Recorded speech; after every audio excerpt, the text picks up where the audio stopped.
जो मनवा कुर्मी समाज में आते हैं और मैं अपनी समाज की पहली महिला चिकित्सक बनी थी। कोई भी तकलीफ नहीं है, फिर भी अपना एक रूटीन चेकअप करा लेना चाहिए। चाहे तो आप अपने बर्थडे को उसी तरह से सेलिब्रेट कर सकती हैं कि आप अपना चेकअप आप स्वस्थ रहेंगे, आपका परिवार पूरी तरह से स्वस्थ रहेगा। महिलाओं में डबल एक्स होता है क्रोमोसोम्स और इसलिए उसमें इतनी इलास्टिसिटी होती है, वो काम कर सकती है जो वो चाहती है। आपको सिर्फ इच्छा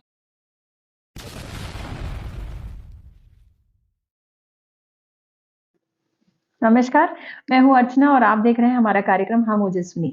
आप जानते हैं जैसा कि इसमें हम हर बार अलग-अलग ओजस्विनी, अलग-अलग कहानी, अलग-अलग स्ट्रगल्स को लेके आते हैं। तो आज इसी कड़ी में हमारे बीच उपस्थित हैं डॉक्टर मीरा बघेल मैम, जो कि रिटायर्ड डिप्यूटी डायरेक्टर है हेल्थ डिपार्टमेंट से और एक गायनेकोलॉजिस्ट भी हैं। तो आइए मैं कार्यक्रम में मैडम बहुत-बहुत स्वागत करती हूँ आपका। नमस्कार नमस्कार। And we welcome you to our programme. Ma'am सबसे पहले तो हमारे दर्शकों को ये बताइए कि क्या-क्या आपने किया है और कौन-कौन से डिपार्टमेंट में आप रही हैं हमारे दर्शकों के लिए? जी।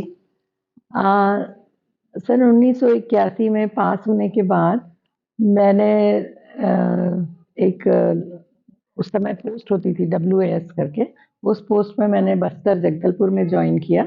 2 साल बाद मैं तिल्दा आई। मेरी हमेशा से इच्छा रही कि मैं गाँव वाले एरिया में ही काम करूँ, क्योंकि वहाँ जनरली डॉक्टर जाना नहीं चाहते हैं और मैं तो गाँव से ही थी।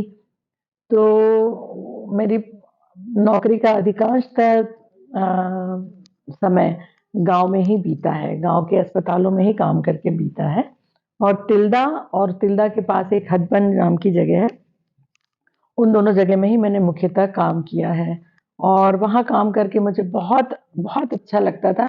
दिली खुशी होती थी क्योंकि पेशेंट्स को समय में यदि उचित इलाज मिल जाए तो इससे बेहतर क्या हो सकता है। हम पढ़े ही इसीलिए थे कि हम मरीज़ों की मदद कर सकें और बहुत ही पहले तो ऐसा नहीं होता था कि इंस्टीट्यूशनल डिलीवरी कराना है मतलब अस्पताल में ही डिलीवरी कराना है।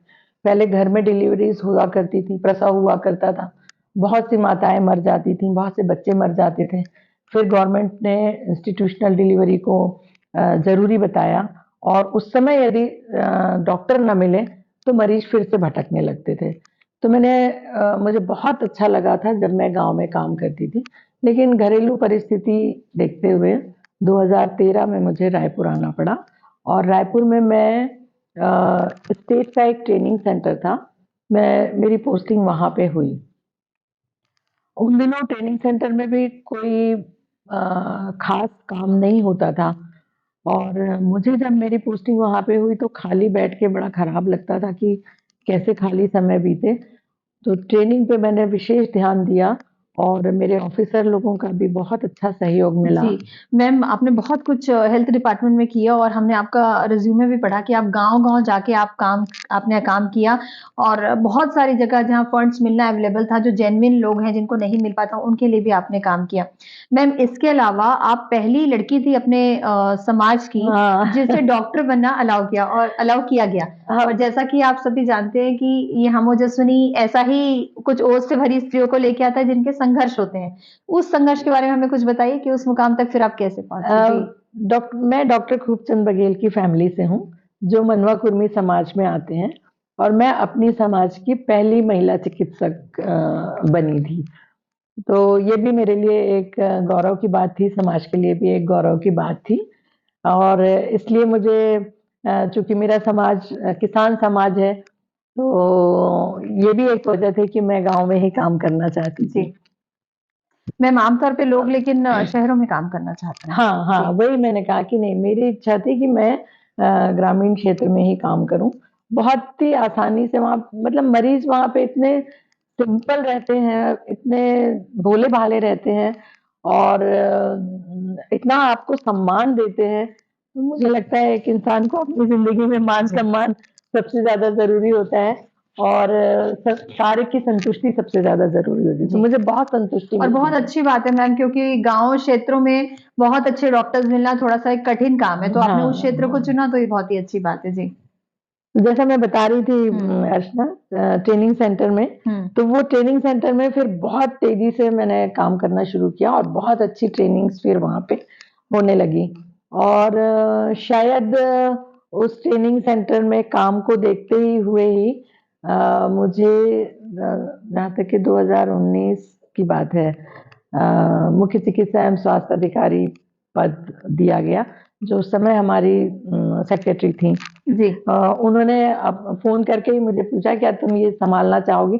मैंने मैडम को बताया था कि मैडम मैंने एडमिनिस्ट्रेशन वाला पोस्ट कभी किया नहीं है, जी। मैं तो क्लिनिकल डॉक्टर हूँ। तो बोले नहीं, तुम एक बार कुर्सी में बैठो, तुमको सब आ जाएगा। और ये मेरा सौभाग्य था कि मैं मुख्य चिकित्सा एवं स्वास्थ्य अधिकारी बनी, जिसे chief medical and health officer कहते हैं। और 3 से 4 महीने के बाद कोरोना ने अपना पैर पसारना शुरू कर दिया। और सच में उस समय जो काम करने का जो जुनून था, वो मेरे जो आसपास के जो मेरे लोग थे, मेरे डॉक्टर सहयोगी, जो मेरे ऑफिस के जो लोग थे, मेरे ब्लॉक में जो डॉक्टर्स थे, जी। उन सब की टीम बना के हम लोगों ने कोरोना से लड़ाई लड़ी। और मैं मानती हूँ कि कुछ लोगों की जान गई जी। है उसमें, लेकिन हमने बहुत अच्छा काम मैम किया। बहुत वैरायटी से भरा भरा है आपका प्रोफाइल। आप जहाँ एक मेडिकल ऑफिसर रही हैं, आप डिप्टी डायरेक्टर भी रह चुकी हैं उसी क्षेत्र में। इसके अलावा आप एक गायनेकोलॉजिस्ट भी हैं। तो मैम आप आमतौर पे क्योंकि आप गायनिक भी रही हैं, तो ये महिला प्रधान शो ज़्यादा कहूँगी मैं इसे। तो आमतौर पे हमने देखा है कि जो 35 से 40 वर्ष की जो महिलाएं होती हैं, उन्हें आमतौर पे स्वास्थ्य संबंधी बहुत सारी समस्याएं होती हैं। तो आगे बढ़ना, मोटिवेशनल, ये काम तो हमारा है ही इस चैनल के माध्यम से, लेकिन एक हेल्थ भी बहुत बड़ी प्रायोरिटी है। तो क्या-क्या सावधानियाँ उन्हें रखनी चाहिए? अच्छा, जी। 35 साल के बाद जो हमारे शरीर में मुख्यतः जो परिवर्तन आते हैं, जी। उसमें ये जो फैट सेल्स हैं, जी। है ना? वो नंबर में एज़ वेल एज़ साइज़ में बड़ी तेज़ी से बढ़ते हैं 35 के बाद। जी। और आपने देखा होगा जो हर छरछरी लड़की जो शादी के बाद, शादी के पहले जो रहती है, 35 के आस-पास आते-आते वो थोड़ी-सी हेल्थ गेन करने लगती है। उसकी जी। वजह ये है कि अगर आप सावधानी नहीं बरतेंगे, अगर आप अपने आप को समय नहीं देंगे, तो आप तेज़ी से मोटापे की ओर बढ़ेंगे। जी। कुछ सभी महिलाओं का, चाहे वर्किंग हो, चाहे वाइफ हो, हाउसवाइफ को तो और बहुत सी ज़िम्मेदारी रहती हैं। तो वो घर की देखभाल करते हुए, बच्चों की देखभाल करते हुए, पति और अपने परिवार वालों की देखभाल करते हुए, अपनी देखभाल बिल्कुल नहीं कर पाती। जी। मैं अपने एक्सपीरियंस से बता सकती हूँ कि जब एक महिला आती है अस्पताल डॉक्टर के पास, तो वो घर में कितना कुछ एडजस्ट करके आती है, सारा काम निपटा के कि ये भी हो जाए, ये भी हो जाए, तब वो और आती है, मतलब कि निश्चित रूप से उसको बहुत गंभीर समस्या है, तभी वो अस्पताल आई है, वरना वो टालते जाती है कि ऐसा तो होता है, वो पड़ोसन से या अपनी देवरानी जेठानी किसी से सलाह ले लेगी कि हाँ, ऐसा तो मुझे भी होता है, तो कोई प्रॉब्लम नहीं है, और चलते रहता है। और अंत में जब आती कई बार, तो बहुत गंभीर स्थिति लेके आती है। तो हमेशा जब आप अपने आप को समय देंगी, जी। तो निश्चित रूप से आपका स्वास्थ्य भी बहुत अच्छा रहेगा। मैम बीइंग अ गायनिक, जो हम एज ग्रुप की बात करें, 35 से 40 वर्ष की उम्र में काफ़ी चेंजेस होते हैं हमारी बॉडी में। कौन-कौन सी ऐसी बीमारियाँ हैं जो हमारे शरीर में आने की बहुत ज़्यादा चांसेस रहती है? जी। सबसे पहले तो आपके हड्डियाँ कमज़ोर होने शुरू हो जाती हैं, है ना? एनीमिया तो यहाँ का प्रॉब्लम ही है। एनीमिया मतलब खून की कमी। आप अपने डाइट में जो चीज़ें शामिल करना चाहती हैं, उतनी शामिल नहीं हो पाती। जब हमारी डाइट से पर्याप्त हमें कैल्शियम नहीं मिलता, जी। पर्याप्त हमें आयरन नहीं मिलता है, तो और आपको लगता है कि मैं तो बीमार नहीं हूँ, तो मैं दवाई क्यों लूँ? बिल्कुल। तो ये चीज़ें जो हैं, ये आपको समय-समय पे अपना हीमोग्लोबिन टेस्ट कराना चाहिए। जी। और कैल्शियम, विटामिन डी की भी कमी बहुत बड़ी बात है। आजकल के लड़कियों को ही विटामिन डी की कमी, आपको विटामिन बी12 की कमी और थायराइड, इन सब के कारण थायराइड आप देखते हैं तो इतनी ज़्यादा संख्या में लोगों को होने लगा है। कुछ हमारे डाइट्स भी, कुछ हमारे फूड जो अवेलेबल हैं, वो भी काफ़ी कुछ प्रिज़र्व्ड हैं, केमिकल हैं। जंक फूड बहुत ज़्यादा अवेलेबल होने लगा है और हम इससे बच नहीं पाते हैं। जंक फूड में सिर्फ पिज़्ज़ा, बर्गर ही नहीं आता है, समोसा, कचौरी भी जंक फूड ही है। तो हम लोग बहुत अधिक जंक फूड भी खा लेते हैं। तो ये सारी चीज़ें हमें समझ में नहीं आता कि हम अच्छी चीज़ें, हमारी थाली को हमें देखना चाहिए कि जो हम खा रहे हैं, वो हमारे लिए कितना गुणवत्तापूर्ण है। जैसे एक छोटा सा एग्जांपल दूं, आप गाड़ी चलाती होंगी, जी कभी कभी पेट्रोल ना मिले तो आप कभी मिट्टी तेल नहीं डालेंगी उसमें, बिल्कुल। आपको बड़ी चिंता रहेगी कि मेरी गाड़ी का कार्बोरेटर, मेरी गाड़ी का इंजन खराब ना हो जाए। लेकिन हम जब अपने मुंह में, अपने शरीर में कोई चीज डालते हैं तो हम ये बिल्कुल चिंता नहीं करते हैं कि हमारा लीवर खराब हो रहा है या हमारे जी जी शरीर हाँ के लिए ये कितना हाँ, नुकसानदायक है। हम हम बस सीरियसली अपने, नहीं लेते हैं। जी हाँ, हम अपने जीभ का स्वाद देखते हैं, मजा लेते हैं और हम उसको खाते चले जाते हम्म। हैं। तो आप अपनी प्लेट में ये देखिए कि आपने कितना प्रोटीन लिया है। हमारी डाइट में प्रोटीन की मात्रा बहुत कम होती है और छत्तीसगढ़ के प्लेट में तो कार्बोहाइड्रेट ही कार्बोहाइड्रेट रहता है और सिर्फ कार्बोहाइड्रेट से कुछ नहीं होने वाला। आपको सिर्फ एनर्जी, तो 35 की उम्र के बाद आपको लीस्ट कार्बोहाइड्रेट की जरूरत होती है जी एंड ज्यादा प्रोटीन की जरूरत होती है। जी तो वो मैम, कई बार जैसे आप प्रोटीन की बात करें, कई बार मैंने देखा है कि प्रोटीन सब बॉडी रेजिस्ट नहीं कर पाती। जैसे काफी प्रोडक्ट्स हैं जो प्रोटीन शेक वगैरह प्रोवाइड करते हैं। मैं अगर अपनी ही बात करूं तो प्रोटीन रेजिस्टेंस नहीं है मेरी बॉडी, मतलब इट एब्जॉर्ब क्रिएट्स नहीं होता प्रॉब्लम। मे बी मतलब मुझे प्रोटीन। प्रॉब्लम होता है, हाँ। तो ऐसे और भी लोगों को मैंने देखा है जिन्हें प्रॉब्लम होता है प्रोटीन से। मतलब प्रोटीन लेने से आपको सिस्टम में गड़बड़ी आने लगती है, पेट हाँ, खराब लाइक हो जाए या स्टमक ये एक होता है, एक सब सोने लग जाते हैं, एक होने लग जाते हैं ना। क्रैम्प्स लाइक आप दैट। उसको पहले थोड़ी थोड़ी मात्रा में लेना शुरू कर दीजिए। आपके एंजाइम्स, आपकी जो सिस्टम है वो उसके लिए रेडी हो रेडी जाए। हो जाएंगे। जी आप अचानक अचानक ढेर सारा प्रोटीन लेंगी तो आपका सिस्टम रेडी नहीं है। कार्बोहाइड्रेट्स डाइजेस्ट करने के लिए बहुत ज्यादा बॉडी को मेहनत नहीं करनी पड़ती ओके। है ना, लेकिन प्रोटीन को डाइजेस्ट करने के लिए होता है। तो आप थोड़ी थोड़ी मात्रा में, फिर धीरे धीरे धीरे धीरे उसको बढ़ाएं और फिर प्रोटीन ही ज्यादा लें और कार्बोहाइड्रेट को कम करें। ये हम बिल्कुल ध्यान नहीं देते हैं जी और ये बहुत सारी बीमारियों के जो जड़ प्रोटीन है फैट लॉस वो में भी हेल्प करता है मैम। सवाल ही नहीं उठता। और ओके। प्रोटीन बहुत ज्यादा हेल्प करता है फैट लॉस में। फिर आप ये देखिए कि गुड प्रोटीन कौन सा है, बैड प्रोटीन कौन सा राइट। है ना। आप जैसे आपको दाल, अरहर की दाल सबसे टेस्टी लगती है, लेकिन अरहर की दाल में बहुत ही पुअर प्रोटीन होता है। एक्चुअली जी उड़द की दाल सबसे अच्छी बेस्ट प्रोटीन होता है, लेकिन उड़द की दाल में टेस्ट नहीं आता है। जी तो ये चीजें भी आपको देखना है कि हम प्रोटीन, हम नॉन वेजिटेरियन, वेजिटेरियन है तो हम चाहते हैं कि दाल और मिल्क प्रोडक्ट से हमें प्रोटीन जी मिल जाए। मैम, एक और जो B12 एक सबसे इम्पोर्टेंट कंपोनेंट होता है। हाँ, और जब भी बी हम ट्वेल्व, हाँ देखिए, जब भी नॉन जी वेजिटेरियन के लिए B12 की ज्यादा प्रॉब्लम नहीं होती एक्चुअली क्योंकि वो फिश मीट से वगैरह उनको, जी फिश जी से उनको B12 आराम से मिल जाता है। वेजिटेरियंस हैं जिनको ग्रीन वेजिटेबल्स है, पालक है, चौलाई भाजी, इनसे मिलेगा, लेकिन आप उसको कुक कैसा कर रहे हैं। एक्चुअली आपने उसको कुक करके उसका B12 यदि खत्म खत्म कर कर दिया दिया जी। तो एक बहुत बड़ी बात हो जाती। फिर आप यदि ये बोलेंगे, देखिए हर दवाइयों का भी, मान लो आप दवाई ले जी रही हैं तो लेने का भी तरीका होता जी है। अगर आयरन लेने के बाद आपने दूध, चाय, कॉफी लिया तो आयरन एब्सॉर्ब ही नहीं होगा, ओह है ना। इसलिए बोलते हैं कि फिश यदि खा रहे हो तो दूध मत पियो, क्योंकि ओह फिश में जो आयरन है दूध से वो पूरा चिलेट हो जाता है, वो एब्सॉर्ब नहीं होता है ना। उसी तरह से विटामिन डी आप ले रहे हो, पानी के साथ ले रहे हो, वो उतना इफेक्टिव नहीं होगा। उसको आपको ऑयली चीज के साथ लेना है तो वो बॉडी में बहुत अच्छे से एब्सॉर्ब होगा। जो तो वाटर सॉल्युबल विटामिन कौन कौन से हैं एंड फैट सॉल्युबल कौन कौन से मैम, विटामिन हैं। विटामिन डी के बारे में एक थोड़ी सी भ्रांति है, कैल्शियम विटामिन डी कॉम्बिनेशन में लेना चाहिए। तो कैल्शियम के लिए हमको लगता है हमारी बॉडी में डिपॉजिट होके स्टोन बन जाएगा। तो इस बारे विटामिन में डी आप सेपरेट ले सकती हैं जी और कैल्शियम भी सेपरेट ले सकती हैं, ओके और वैसे ही लेना चाहिए। जी क्योंकि अगर कैल्शियम की डेफिशिएंसी नहीं है, आप बिना वजह विटामिन डी के कारण कैल्शियम ले रही हैं, तो तो अगर कैल्शियम अच्छे से एब्जॉर्ब होता है अगर विटामिन डी के साथ लो तो, राइट है राइट ना। ये वाली बात, कैल्शियम यदि आप ले रहे हो, आप खाने के तुरंत बाद कैल्शियम लो। अगर उसको आप खाली पेट में लोगे, अगेन आपको स्टमक में प्रॉब्लम होगी, खूब ज्यादा एसिडिटी होगी। आयरन आप ले रहे हो तो आप उसको खाली पेट में लीजिए, आप उसको खाने के बाद लेंगी तो बहुत सारा आयरन एब्सॉर्ब नहीं होगा। तो कोई भी दवाई लेने का बहुत शरीर सिस्टम का होता है। सिस्टम होता है, उसी तरह से खाने का भी सिस्टम होता है। ओके तो आप इन सब चीजों पे ध्यान देंगे तो निश्चित रूप से आप बहुत अच्छे से हेल्दी रहेंगी। जी और हम ये चाहते हैं कि आप अगर देखिए 50 के बाद आप कोई मेडिसिन स्टार्ट करते हैं तो आपको हार्डली 20-25 साल ही मेडिसिन खाना पड़ेगा। वहीं आप 30 के बाद से मेडिसिन स्टार्ट करते हैं तो आपको 35-40 साल मेडिसिन खानी पड़ेगी। इसलिए डायबिटीज एंड ब्लड प्रेशर, इससे तो आपको बच के ही रहना चाहिए। मैम डायबिटीज की आपने बात की जो बहुत ही करंट टॉपिक है, और डायबिटीज तो ऐसा हो गया जैसे हम सांस ले रहे हैं उस तरीके से फैल रहा है। तो ये वुमेन्स की बात नहीं कर रही, इन जनरल भी इन फैल रहा है, तो जनरल इससे भी है कैसे बचे मैम? ये लाइफस्टाइल आपको। डिसऑर्डर है। हाँ, लाइफ स्टाइल इसमें बहुत ज्यादा जरूरी है। Stress is the main cause.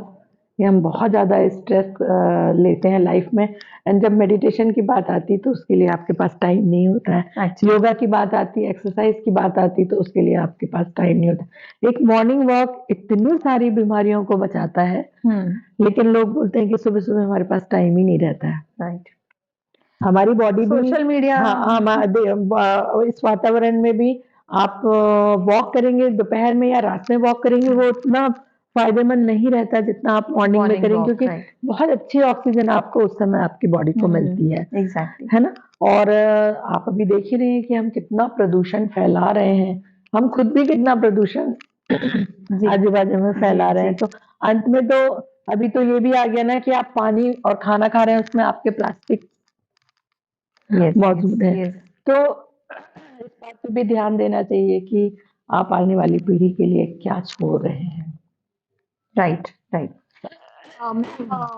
आप मेडिकल ऑफिसर तो हैं, लेकिन बीइंग अ वुमेन जैसा हमने कहा, क्या कहना चाहेंगी? क्योंकि हम प्रोग्राम के अंत की ओर हैं। आपने बताया कि आप अपने परिवार की पहली महिला डॉक्टर थी, तो आसान तो नहीं रहा होगा कि आप पहली महिला डॉक्टर थी, मतलब बनना, वो प्रोसेस तो आसान नहीं होगी। क्या कहना चाहेंगे उन महिलाओं को जो हार जाती है, थक जाती है, परिस्थितियों का रोना रोने लग जाती है? उनके लिए आपका एक संदेश मैम जी। देखिए, महिलाओं में डबल एक्स होता है क्रोमोसोम्स, और इसलिए उसमें इतनी इलास्टिसिटी होती है, वो काम कर सकती है जो वो चाहती है। आपको सिर्फ इच्छा शक्ति होनी चाहिए। आप अपने आप को पहचानिए कि आप क्या कर सकती हैं। कोई भी काम छोटा नहीं होता है। आप छोटे से छोटा काम जो आपको बहुत अच्छा लगता हो, दिल से अच्छा होता। जैसे मैं डॉक्टर बनी, मुझे दिल से अच्छा लगता था कि मैं मरीज आते हैं, खुश होके आते हैं, जब वो ठीक होके जाते हैं। उसी से जब मैं एडमिनिस्ट्रेशन में भी आई, CMHO भी जब मैं बनी तो उस समय कोरोना आया। उस समय भी मैंने दिल से काम किया। मतलब मुझे इतना अच्छा लगता था काम करके। और हर किसी को जो उस काम में उनको इंटरेस्ट आता है, जिस काम में उनकी रुचि होती, वही काम करना चाहिए। जबरदस्ती मजबूरी में आप कोई काम करेंगी तो ना ही वो काम अच्छे से होगा और ना ही आपका मन लगेगा, और हार मानने की संभावना उसमें ज्यादा होती है। तो बस अपने आप को पहचानिए कि क्या आपको अच्छा लगता है। जैसे मुझे दूसरे काम भी बहुत अच्छे लगते हैं। इन दिनों मैं सोशल वर्क कर रही हूँ, गांव के स्कूलों में जाके गरीब बच्चों को करियर काउंसलिंग करते हैं कि कितने ऑप्शंस हैं करियर के, और चूंकि वो एडोलसेंट एज में रहते हैं तो उन्हें क्या खाना चाहिए, कैसे खाना चाहिए, कैसे वो अपने आप को और अधिक कम समय में बहुत अच्छा काम कर सकते हैं, बहुत अच्छी पढ़ाई कर सकते हैं, बहुत अच्छा करियर बना सकते हैं। तो ये जब बच्चों के चेहरे में देख के जो खुशी, उनकी जो खुशी देख के हमें खुशी मिलती है, तो वो भी एक आत्मसंतुष्टि का एक तो बस आत्मसंतुष्टि होनी चाहिए कि आप जो काम कर रही हैं उससे आप संतुष्ट हैं कि नहीं। मैं यही एक मैसेज आपको देना चाहूंगी जी। मैम बहुत अच्छी चर्चा रही आपसे, और बहुत सारी अपने हेल्थ संबंधी जानकारियां दी जो महिलाओं को टेक केयर करना चाहिए। मैम जाते जाते एकदम संक्षिप्त में महिलाओं के हेल्थ के लिए क्या बोलना चाहेंगे कि कैसे हम खुद का ख्याल रखें? जी मैम। जैसे मैंने पहले भी बताया कि पहले तो आप चेकअप जरूर कराइए। कोई भी तकलीफ नहीं है फिर भी अपना एक रूटीन चेकअप करा लेना चाहिए। चाहे तो आप अपने बर्थडे को उसी तरह से सेलिब्रेट कर सकती हैं कि आप अपना चेकअप, आप स्वस्थ रहेंगे, आपका परिवार पूरी तरह से स्वस्थ रहेगा। और जब आप किसी भी चीज को आप जब समय देती हैं, पढ़ाई में समय देती हैं, आप पढ़ाई में अच्छी होती हैं। अगर आप खाना बनाने में समय देती हैं तो खाना बहुत टेस्टी बनता है। उसी तरह से जब आप अपने बॉडी को, अपने शरीर को, अपने मन को थोड़ा सा व्यक्तिगत समय देंगी तो वो भी बहुत स्वस्थ रहेगा। तो मैं हर किसी महिला को ये बोलना चाहूंगी कि आप अपनी स्किन को भी समय दीजिए, अपने बालों को भी समय दीजिए, अपने पूरे शरीर को समय दीजिए। सुबह का समय जरूर आप अपने लिए निकालिए, योगा करिए, वॉक पे जाइए, एक्सरसाइज करिए और फिट रहिए। जब आप खुद अपने आप को खूबसूरत महसूस करेंगी तो निश्चित रूप से सारा कुछ बहुत अच्छे से, बहुत आसानी से हो जाता है जी। दर्शकों, जैसा आपने देखा हमारे साथ थी आज चर्चा में डॉक्टर मीरा बघेल, जो कि डिप्यूटी डायरेक्टर रह चुकी हैं अपने डिपार्टमेंट में, और बहुत अच्छी जानकारियाँ दी और बहुत अच्छा मैसेज दिया कि खुद का ध्यान रखिए, खुद से प्यार कीजिए। जब आप खुद से प्यार करेंगे तो लोग भी आपसे प्यार करेंगे, लोग भी आपका रिस्पेक्ट करेंगे, और बहुत कुछ कर रही हैं अपने क्षेत्र में। डॉक्टर खूबचंद बघेल के जी के परिवार से हैं। तो बहुत अच्छा लगा मैम आप यहाँ पे आई और आप हमसे मिली। Thank you so much for thank you. You came to our show. Thank you so much. धन्यवाद मैम। दर्शकों, अगर आपको लगता है कि अगर आप में भी है कोई ओज से भरी ओजस्विनी, तो आप हमारे फ्लैश किए हुए ईमेल आईडी पे हमें कांटेक्ट कीजिए। आप हो सकती है हमारी अगली ओजस्विनी इस शो की। आने वाले अंकों में नए विषयों के साथ, नई कहानियों के साथ और नए जोश के साथ फिर से हाजिर होंगे आपके सामने। तब तक दीजिए हमें विदा। नमस्कार।